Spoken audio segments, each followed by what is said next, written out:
Looks like we do have some public tonight. I'm not, no, not here to comment. Just here to observe.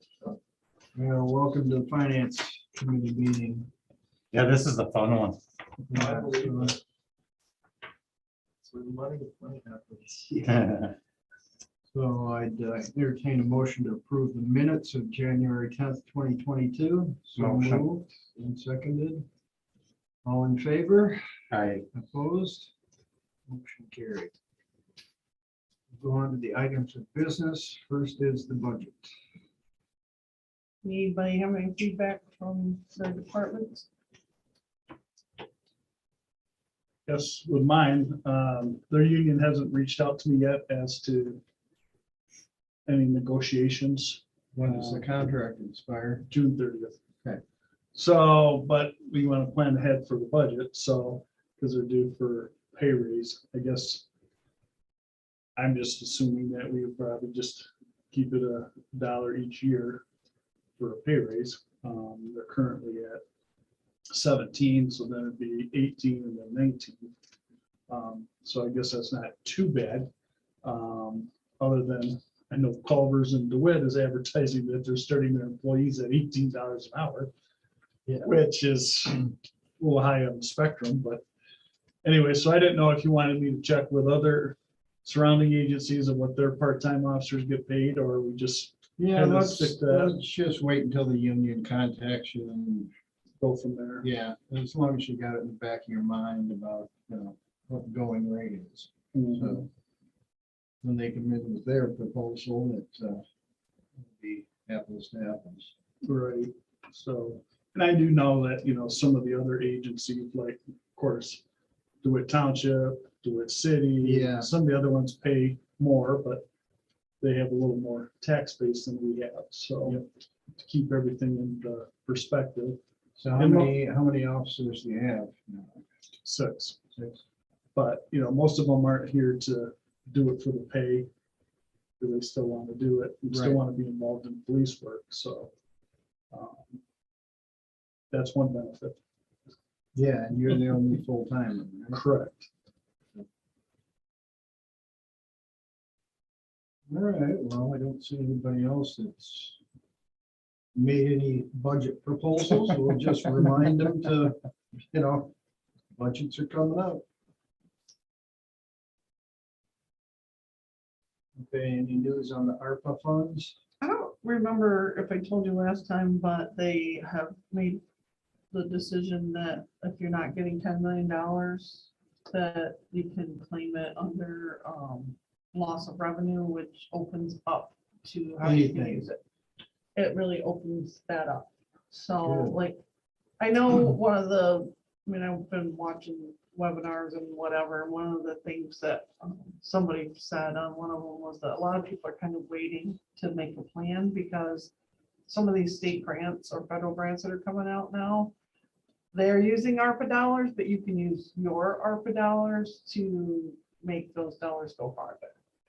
So they're doing some programs like that. So we're thinking ARPA dollars that would be used to match.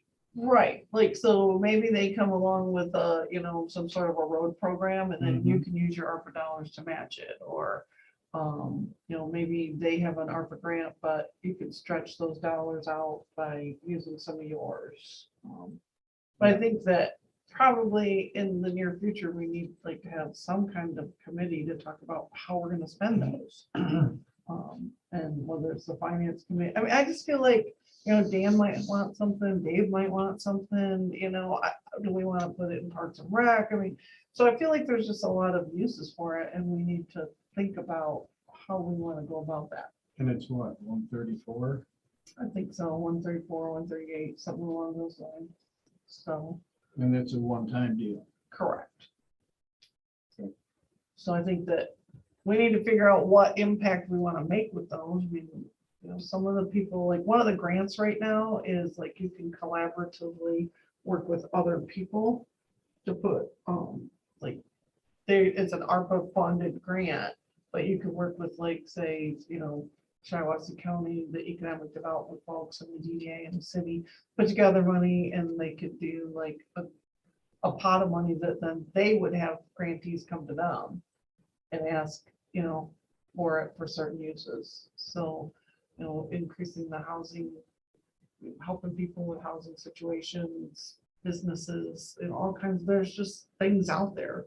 So, It's a small amount, but maybe we can put that $8,000 from the tornado siren. right, but I think we have the money for that, so why use the ARPA funds for that? Yeah, I mean, I just feel like, that's my opinion on that, but that's why I think we Yeah, need a I- committee, is that I feel like Yeah. if we're gonna nickel and dime it, then we're not gonna make a big impact. Yeah, I don't think we restrict the funds. I just think that, as opportunities present themselves and we refer it to finance and then finance refers the council.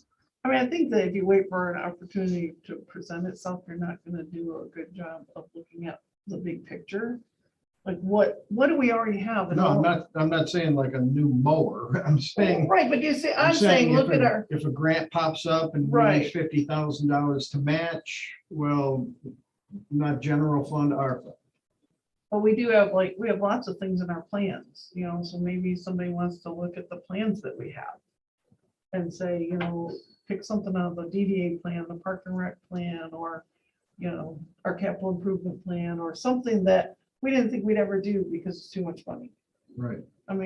Grandiose, build an ice skating rink, I don't know. I'm just saying that I think it would be nice if somebody thought about how we're gonna do that, so we don't just piecemeal it. Right. But Okay. if we can stretch them by, leveraging them against other funds, that'd be good too, so. Okay, well, put our heads together and I'll mention it to the data council, even though 2 members won't be here. Right, So right. I know what Dave would say. Yeah. Yeah,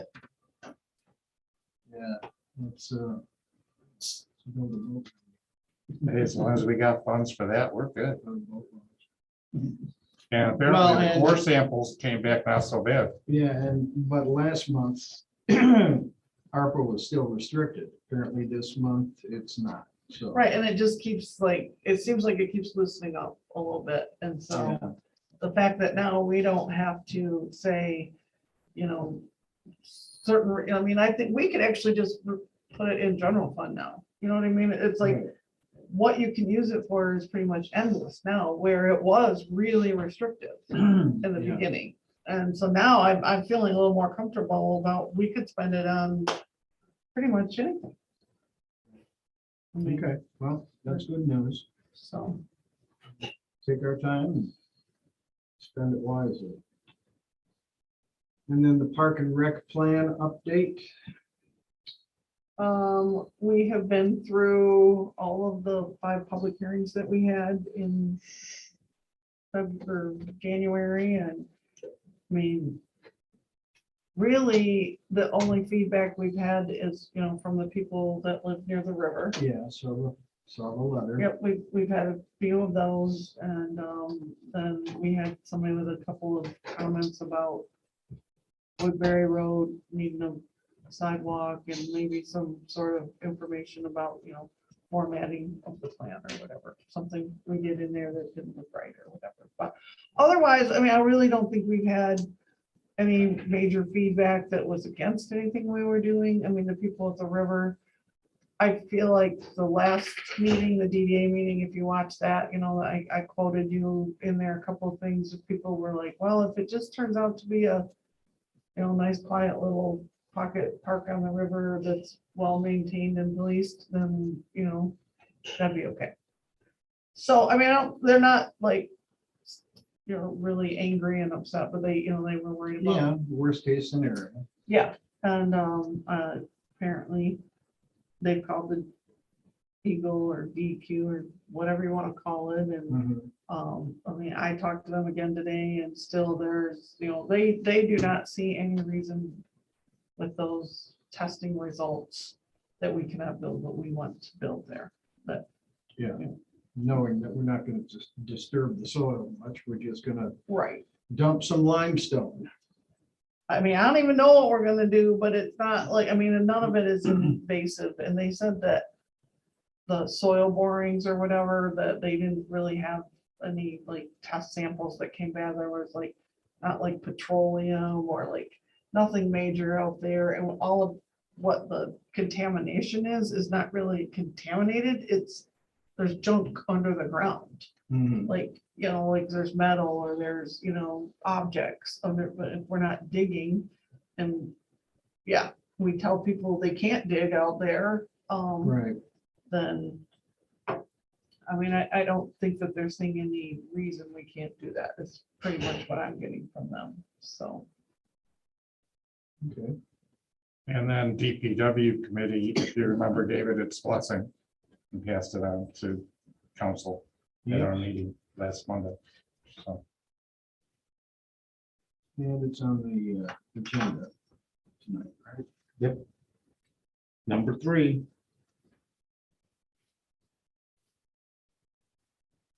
Okay. Does finance need to be involved in the letter of interest about the Highland Apartments? Basically, you know, I mean, I really shouldn't be the person making those decisions. You guys should decide that we're gonna go ahead and sign that letter of interest and that the mayor could sign it. So we have signed one before. This is an updated one. Basically, the state was giving $60,000 per apartment. Now they're giving 100. And so the grant has changed. So, but what happens in the city needs to understand is that we pay that upfront. Not like, we don't just give out the 200,000, but we pay for the construction as it goes along, and then we get reimbursed by the state. And that's how most of the grants we have worked.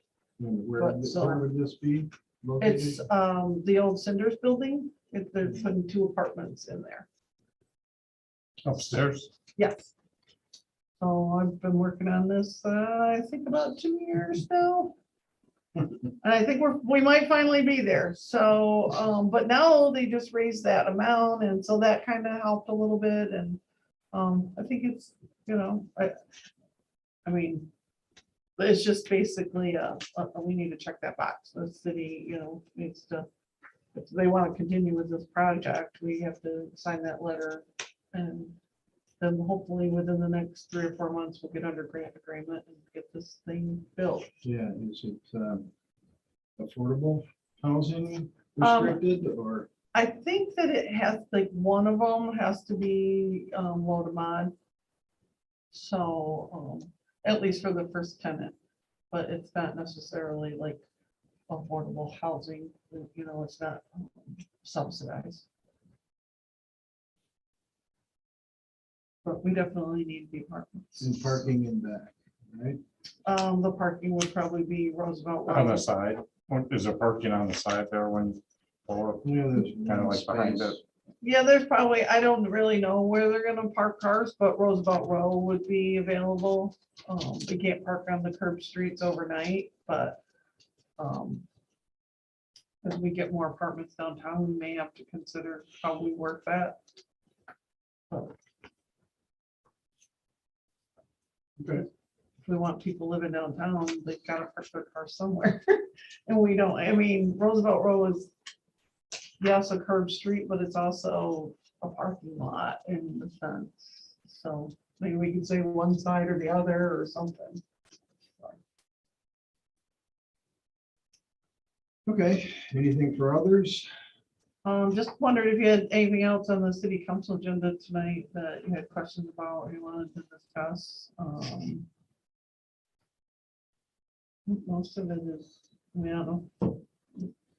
All the smaller group. If you want to Yeah, it's pretty straightforward with the Okay. exception of parking on the lawn. Yeah. Well, It was brought up to me, so I researched it, did some research and threw that out there and see if city council wants to run with it or.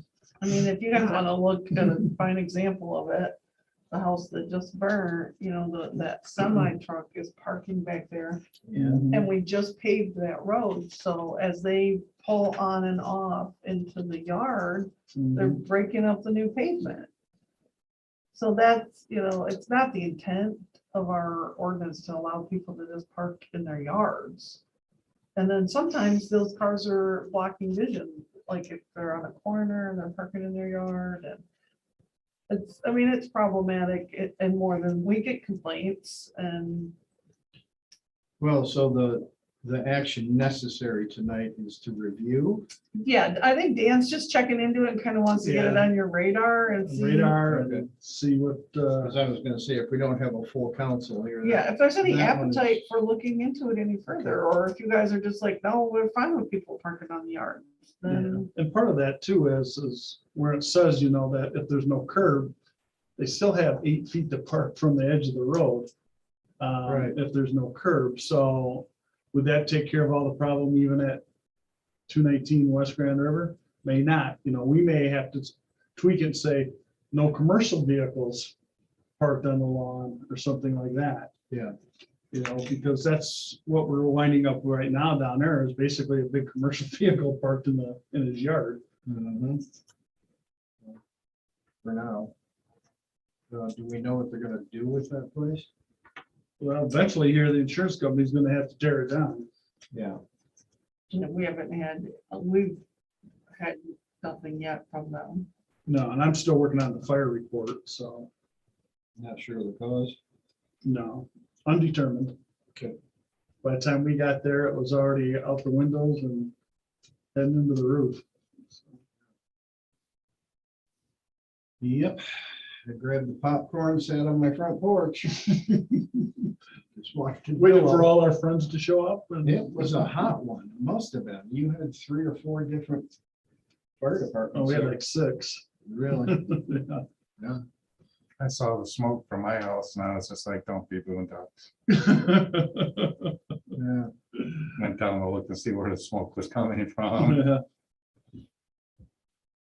Okay, well, that's all I've got. If nobody has any others, we'll go ahead and adjourn. Do you have anything? You missed the budget talk, got anything major? Nope, okay, Not yet, I got door. I see that. I think there should be maybe some discipline issued for whoever broke the door. Cassie? That'd be Detroit Salt Company. If you look at it. Right.